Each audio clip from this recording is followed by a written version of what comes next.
The Line Becomes a River, Part 3, page 33. There are days when I feel I am becoming good at this, what I do.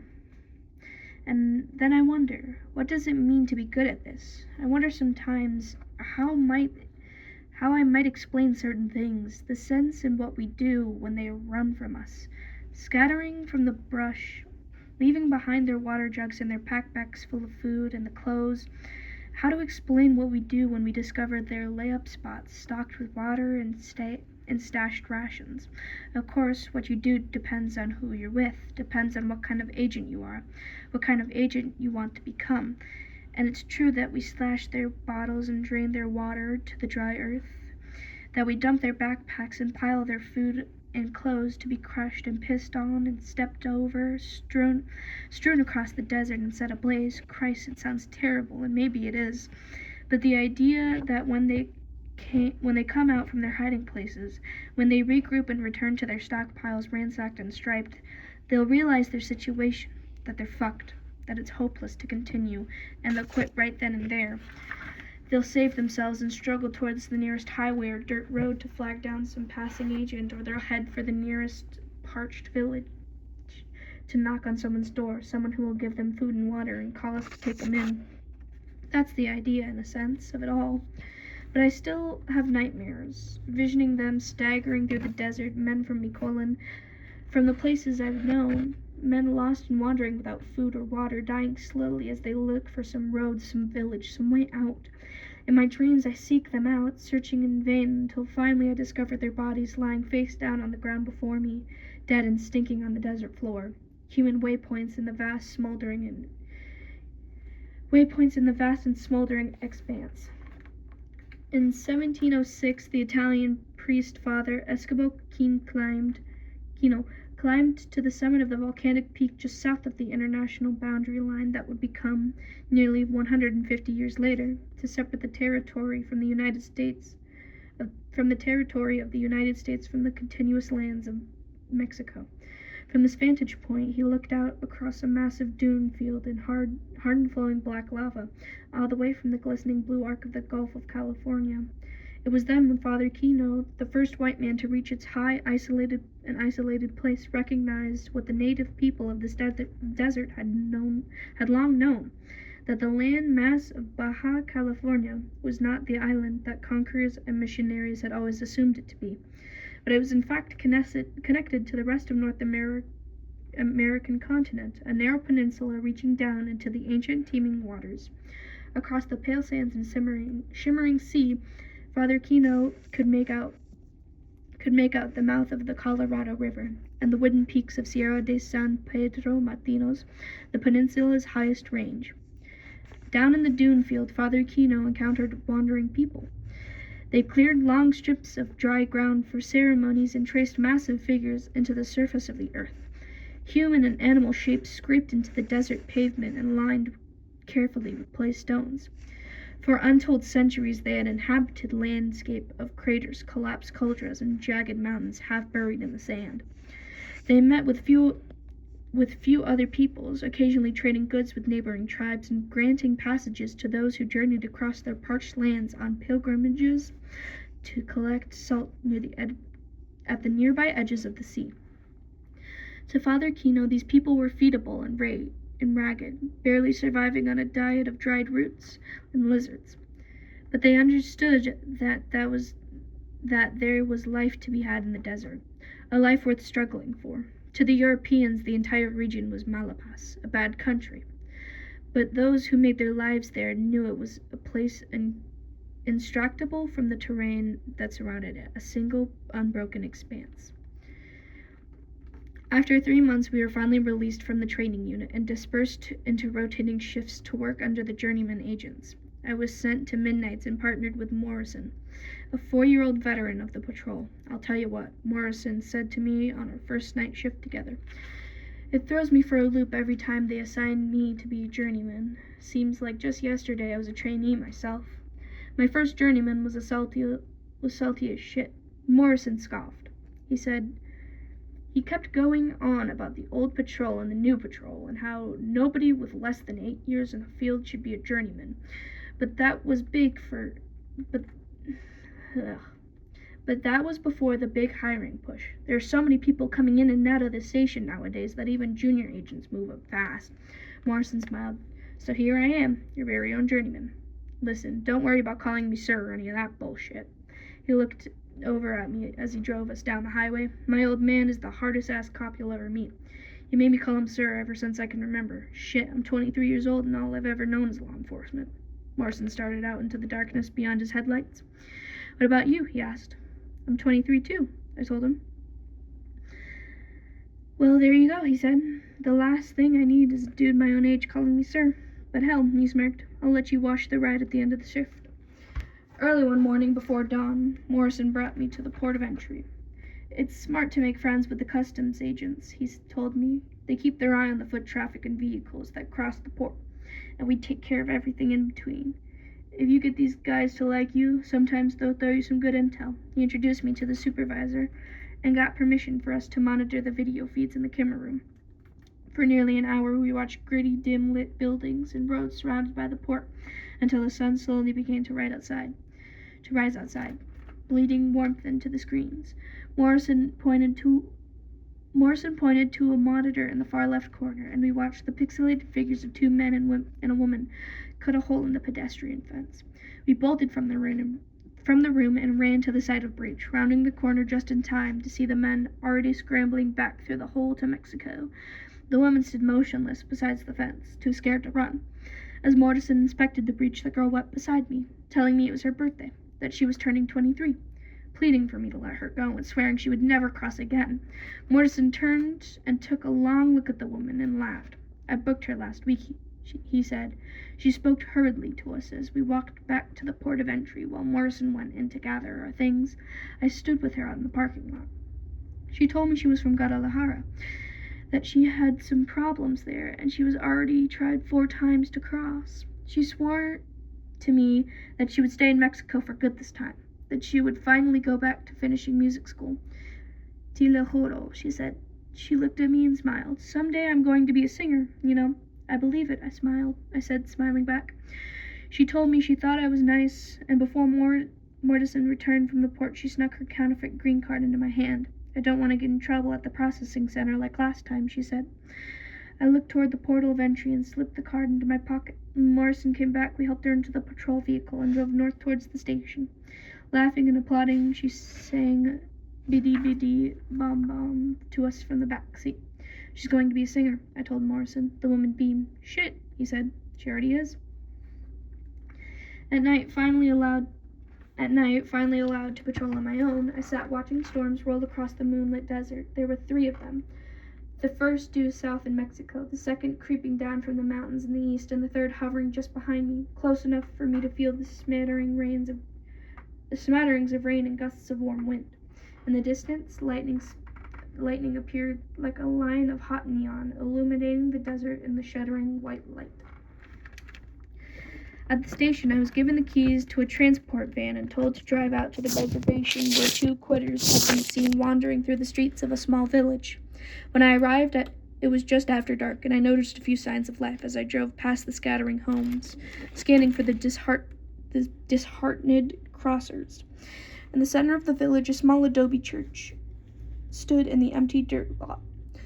And that's when I saw the front door had been left ajar. I parked the van and left the headlights shining on the entrance. I walked to the heavy wooden door and leaned with all my weight to push it open, causing a loud, violent scraping to rise and echo into the dim interior. Inside the church, the light from my flashlight glinted off tiny strings of tinsel hanging from the ceiling. A large piece of fabric depicting the Virgin Guadalupe was strung across the front wall, and beneath it I saw 2 figures lying on a blanket that had been spread out between the pews and the altar. As I approached, a man looked up at me and squinted, holding back his hand to block the light. We were resting a little, he said. It's just that we are lost, muy desmandos. The woman huddled close to him, hiding her face. The man propped himself up on one elbow and told me that they had crossed 4 days ago, that their guide had left them behind on the first night when they failed to keep pace with the group. They were lost for days, he said, with nothing to drink but filthy water from cattle tanks. I can't read that Spanish, I'm sorry. I told him. The man shook his head. More Spanish. The man told me that they came from Moredos. My wife and I were just coming to find work, he said. He rubbed his eyes in silence. I have fresh water for you, I told them. At the station there's juice and crackers. The man looked at me and smiled weakly, then asked for a minute to gather their belongings. He stuffed some things into a backpack and helped his wife to her feet. Her face was streaked with dried tears, and when she turned towards me, I saw that she was pregnant. How many months are you? I asked. The woman looked away, and the man answered for her. Spanish. He smiled. My wife speaks perfect English, he said, shouldering the backpack. He stopped in front of the altar, bowing his head and making the sign of the cross. I waited at the door as he mumbled a prayer. Gracias, he whispered. Gracias. Outside, I looked at their faces in the glare of my headlights. The woman seemed young. Where did you learn English? I asked. Iowa, she told me quietly. I grew up there, she said. I even got my GED. She kept her head down and avoided my gaze as she talked, glancing up only briefly at my uniformed body. Why did you leave? I asked her. She told me that she had returned to Morelos to care for her younger siblings after her mother died. In Morelos, I made some money teaching English at the kindergarten. She said, I even tutored the adults in my village, people preparing for their journey north. For a few seconds she seemed proud, and then she shook her head. But the money there isn't enough. She glanced up at her husband. It was my idea to cross, she said. I wanted her child to have a life here, like I did. The man took a moment to look at me in the light. Listen, he said. Do you think you could bring us back to Mexico? Como hermano? You could drive us down to the border, he pleaded. You could leave us there. Like a brother. I sighed and turned my head, squinting to the darkness beyond the church. I have to bring you in, I told him. It's my job. The man took a deep breath and nodded, then climbed into the back of the transport van, holding his arms out to help his pregnant wife. I gestured to a case of water bottles on the floor. You should drink, I told them. I grabbed the metal door of the cage and paused. What are your names? I asked. The man looked at me strangely and glanced at his wife. Then, as if it were nothing, they took turns in introducing themselves. I repeated their names and told them mine. Mucho gusto, I said. They replied with polite smiles. Igualmente. I turned my head and then bolted the cage and shut the door. In the driver's seat, I turned to look at the couple through the plexiglass. The man held his wife and gently whispered to her, cradling her head. Just before I started the engines, I could hear the soft sounds of her sobbing. As I drove through the unmarked streets of the village, trying to find my way through the highway, I felt for a moment that I had become lost. Beyond that last house, I saw a white dog in the darkness at the edge of my headlights, staring into the night. At the station, I sorted through their things with them, discarding perishables and sharp objects. I had them remove their belts and their shoelaces, and I tagged their backpacks and handed them a claim ticket. I counted and took note of their money, in pesos and in dollars, and then handed it back to them, telling them to keep it close. Inside the processing center, I filled out their voluntary return papers and entered their names into the computer. Before leaving them in their cell, I wished them good luck on their journey and asked them to be safe, to always think of their child. Later that night, as I sat in the transportation van listening to the calls come out over the radio, I realized I had forgotten their names. The modern-day boundary between the United States and Mexico was defined largely by the Treaty of Guadalajara Hidalgo in 1848, signed after nearly 2 years of warfare between neighboring republics. The newly agreed-upon border was to begin on the coast of the Pacific, distant 1 margin league due south of the southernmost point of the Port San Diego, and run east following the division line between Upper and Lower California, until it reached the Colorado River at the town of Yuma. The treaty dictated that the line would then follow the course of the Gila River, and from its intersection with the Colorado until it reached the border of New Mexico, at which point the boundary would leave the waters of Gila in a straight line until it intersected Rio Grande north of El Paso, where the line would again become fluid following the deepest channel of the river until it emptied into the Gulf of Mexico, to be forgotten in the waters of the ocean at the point 3 leagues from the land, opposing the mouth of the Rio Grande. Article 5 of the treaty mandated, in order to designate the boundary line with due precision upon authoritative maps, and to establish upon the ground landmarks which shall show the limits of both republics. The two governments shall each appoint a commissioner and a surveyor, who shall meet at the port of San Diego and proceed to run and mark the said boundary in its whole course to the mouth of the Rio Bravo del Norte. It added that the boundary line established by this article shall be religiously respected by each of the two republics. Following the ratification of the treaty, both countries appointed commissioners and surveyors to mark the new boundary.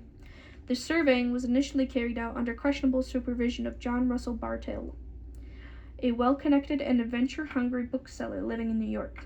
After many fits and starts, the commission established the initial point of the boundary on the Pacific coast and marked it with a substantial monument, and made a similar determination at the junction of the Gila and Colorado rivers, where another monument was placed. Between these 2 points, the commission marked the boundary with 5 intermediate monuments.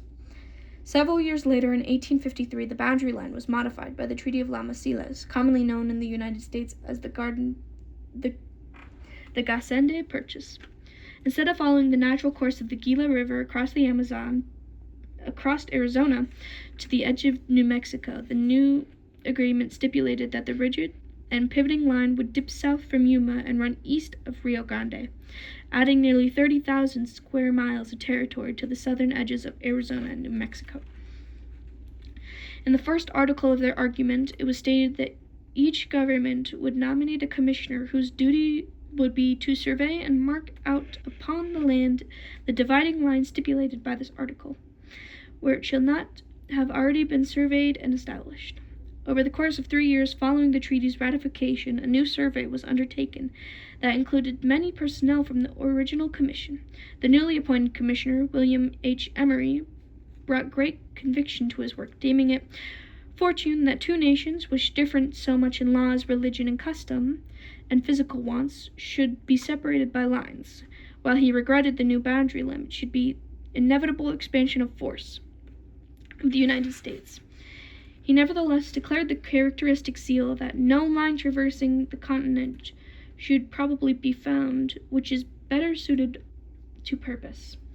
In the course of their long work the international boundary, Emery's surveying parties erected, in addition to the 6 still suitable monuments previously established along California's border with Mexico, the placement of 47 monuments along the newly traced line from the Colorado River to the Rio Grande, asserting for the first time the entirety of a boundary that hitherto existed only on paper and in the furious minds of politicians.